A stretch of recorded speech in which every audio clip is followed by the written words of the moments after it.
ناظرین کی خدمت میں سلام و آداب. آپ دیکھ رہے ہیں وائس آف لداخ. آج بدھ ہے، اگست کی 13 اور سفر کی 7 تاریخ. آج کی تازہ ترین خبروں کے ساتھ میں سعید ہاشم رضوی حاضر خدمت. ناظرین سے گزارش ہے کہ بر وقت ویڈیو پانے کے لیے ہمارے چینل کو سبسکرائب کریں اور خبریں آخر تک ضرور دیکھیں. آپ دیکھ رہے ہیں آپ کا پسندیدہ news channel voice of Ladakh.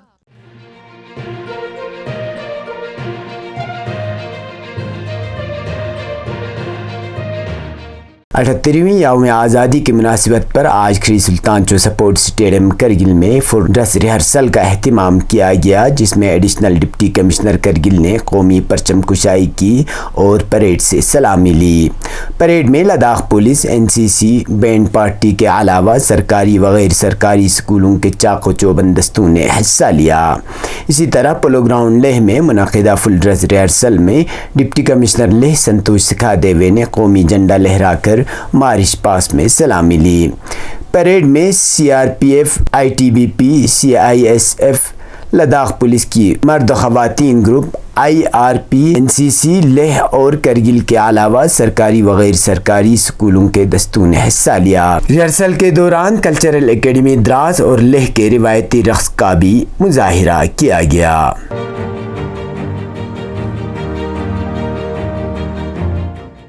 تھامبو سرو میں آج بادل پھٹنے کا واقعہ پیش آیا ہے، جس کے نتیجے میں تھامبو کے نالے میں سیلاب نے تباہی مچا دی ہے. مقامی لوگوں نے وائس آف لداخ کو بتایا کہ قریب 1:30 بجے دن کو اچانک خوفناک آواز سنائی دی اور جب دیکھا تو تھامبو نالے میں بڑے بڑے پتھروں اور مٹی کے ساتھ سیلابی ریلیں کولوں، سڑکوں اور پلوں کو اجاڑتے ہوئے نیچے کی طرف جانے لگی. تاہم راحت کی بات یہ رہی کہ سیلاب نے گاؤں کا رخ نہیں کیا بلکہ اپنے راستے سے ہوتے ہوئے دریائے سرو میں جا گری. مقامی لوگوں نے بتایا کہ سیلاب نے زمینداری کولوں، پانی کے پائپ لائنوں اور پلوں کو نقصان پہنچایا ہے اور جلد سے جلد ان کو بحال کرنے کی ضرورت ہے. خاص کر پینے کے پانی کی فراہمی اور آب پاشی کے بندوبست کرنے کی ضرورت ہے. سیلاب کی وجہ سے قومی شاہراہ 301 بھی متاثر ہوئے ہیں اور کئی گھنٹے تک ٹریفک آمد رفت معطل رہی. یاد رہے اگست کے مہینے میں گرمی میں بے تحاشا اضافہ ہونے اور غیر یقینی موسمی صورتحال پیدا ہونے سے جہاں عام لوگوں میں تشویش کی لہر دوڑ گئی ہے. دن کے دوران شدت کی گرمی دیکھنے کو ملتے ہیں اور سپہر ہوتے ہی اچانک موسم میں تغیر و تبدیل آ جاتی ہے اور آسمان پر کالے بادل نمودار ہوتے ہیں، جس کے ساتھ ہی گنگرج کے ساتھ بادل پھٹنے کے واقعات رونما ہو رہے ہیں.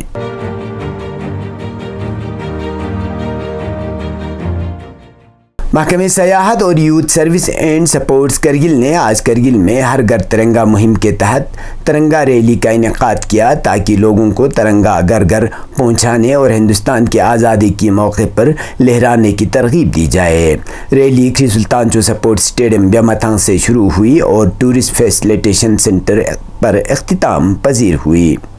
ریلی میں اسکولی طلباء و طالبات، مختلف سرکاری محکموں کے اہلکار اور افسران کے علاوہ عام لوگوں نے شرکت کر کے حب الوطنی کے جذبے کا مظاہرہ کیا. ہر گھر ترنگا مہم کا مقصد لوگوں کو ترنگا گھر لانے اور ہندوستان کی آزادی کے 78ویں سال کی خوشی میں لہرانے کی ترغیب دینا ہے.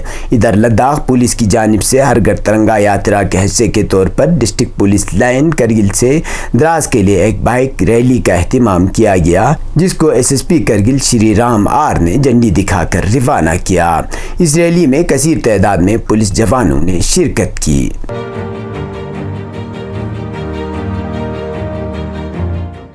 امام خمینی میموریل ٹرسٹ کرگل کے ذیلی تنظیم بسیج روحانی ان کی جانب سے علاقے بٹالک کے چولی چند گاؤں میں ایک دارالقرآن کا افتتاح کیا. اس دوران چولی چند کے مومنین نے بسیج روحانی ان کے علماء کرام کا پرجوش خیر مقدم کیا، جہاں وائس چیئرمین بسیج روحانیون امام خمینی میموریل ٹرسٹ کرگل کے ہاتھوں دارالقرآن حضرت فاطمہ زہرا سلام اللہ علیہا کا افتتاح ہوا. افتتاحی تقریب سے خطاب کرتے ہوئے حجت الاسلام شیخ بشیر شاکر، سابقہ وائس چیئرمین امام خمینی میموریل ٹرسٹ نے مومنین کو دارالقرآن کی اہمیت پر روشنی ڈالتے ہوئے کہا کہ جب تک دارالقرآن زندہ رہے گا، قوم کی نونہال اسلامی تربیت پا کر ایک روشن مستقبل کی طرف بڑھنے میں کامیاب ہوں گے. اسی طرح خطاب کرتے ہوئے وائس چیئرمین شیخ محمد حسین رضائی نے مومنین سے کہا کہ وہ دارالقرآن کو سب سے زیادہ اہمیت دیں تاکہ بچے دینی علوم سے مالا مال ہو۔ اس تقریب میں استاد دارالقرآن شیخ سجاد اور مولانا محبوب کے علاوہ دارالقرآن کے بچوں اور علاقے چلی چند کے مومنین کی بڑی تعداد اور کمیٹی ممبران نے شرکت کی۔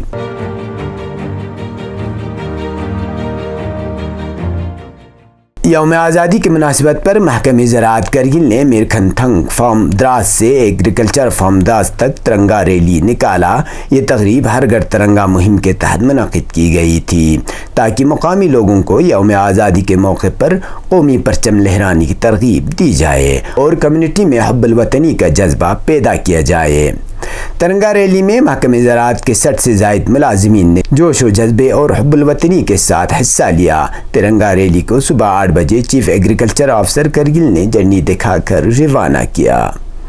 اب پیش ہے قومی اور بین الاقوامی خبریں۔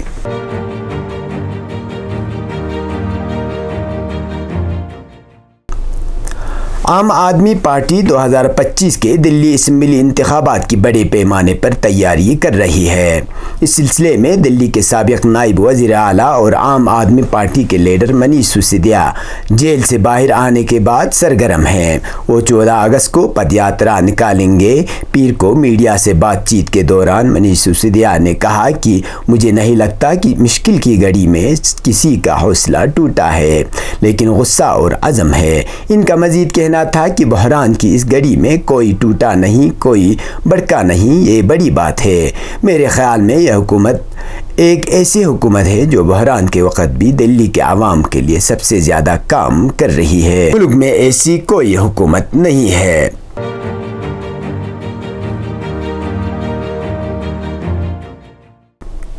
سپریم کورٹ نے الہ آباد ہائی کورٹ کی جانب سے متھرا کی شاہی عیدگاہ مسجد کے سروے کی اجازت دینے کے فیصلے پر حکم امتناعی جاری کر دیا ہے۔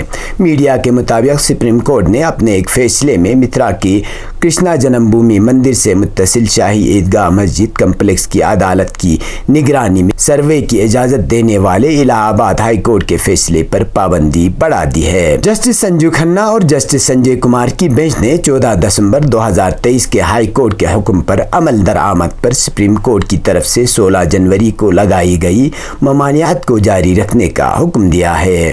واضح رہے کہ الہ آباد ہائی کورٹ نے شاہی عیدگاہ مسجد کمپلیکس کی عدالتی نگرانی میں سروے کی اجازت دی تھی اور اس کی نگرانی کے لیے ایک کورٹ کمشنر کی تقرری پر اتفاق کیا تھا۔ ہندو فریق کا دعویٰ ہے کہ کمپلیکس میں ایسے نشانات ہیں جو ظاہر کرتے ہیں کہ وہاں کبھی مندر ہوا کرتا تھا۔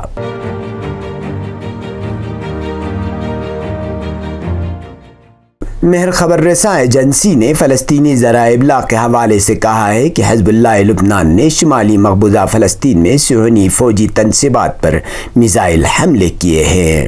مقامی ذرائع کے مطابق صہیونی فوج نے آئرن ڈوم سسٹم کو فعال کر کے حزب اللہ کے میزائلوں کو روکنے کی کوشش کی، تاہم کئی میزائل ہدف کو نشانہ بنانے میں کامیاب ہو گئے۔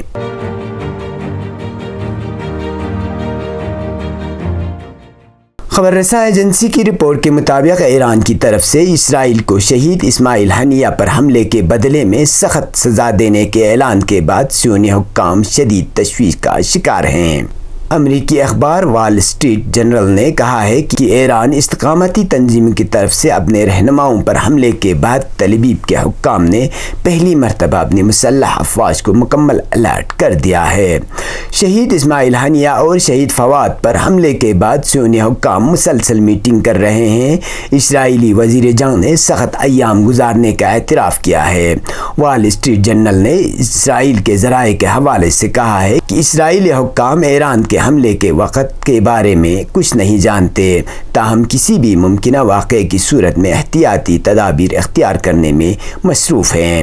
دینی اثنا واشنگٹن پوسٹ نے بھی اسرائیلی ذرائع کے حوالے سے کہا ہے کہ ایران شہید ہنیہ پر حملے کے بعد اسرائیل کو براہ راست نشانے کا ارادہ رکھتا ہے۔ یہ تھے اب تک کی خبریں، اسی کے ساتھ مجھے اور میرے ساتھیوں کو دیجیے اجازت۔ اللہ حافظ۔